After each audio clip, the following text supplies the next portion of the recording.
hang on. Go. Can you show us the view? I'll turn it around. This is the view from a naval base about 90 minutes north of Puerto Vallarta. A picturesque but unscheduled stop on the vacation of Karen Rovers from Richmond and Victoria's Rosalind Compton. We are on a group tour. This was the view from the highway last Sunday around 8 a.m.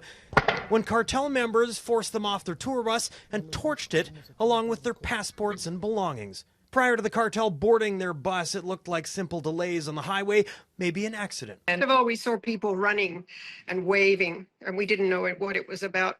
At the time, no news had broken that a notorious cartel leader had been killed and that cartel members were launching coordinated attacks against the Mexican military. We've all seen the pictures and video of the violence that led to a suspension of flights and public transit, leaving tourists stranded and worried. Did you guys lose your passports? Yes.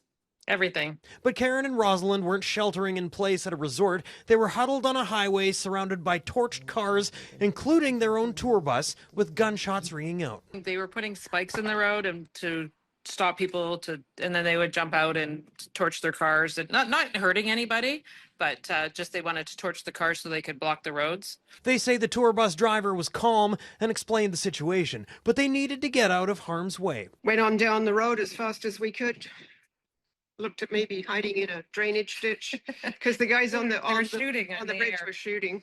They took the time to alert family. I was texting. I was with my family on a family chat as we were walking down the road, going, "Hey, we're just, gunpoint." I sent an email to my family in case I didn't survive. That said, I love you all. And yeah. From there, it was a series of fortunate events and kind strangers. They were picked up by a truck, then salvation in the form of a military bus that happened to be passing by.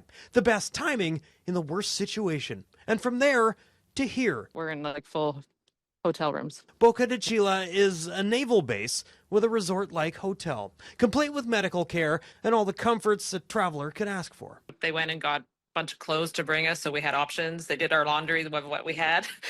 We couldn't ask for anything better, to be honest. They've just been absolutely fabulous. What they do ask is safe passage for their 12-hour bus trip to Mexico City this weekend.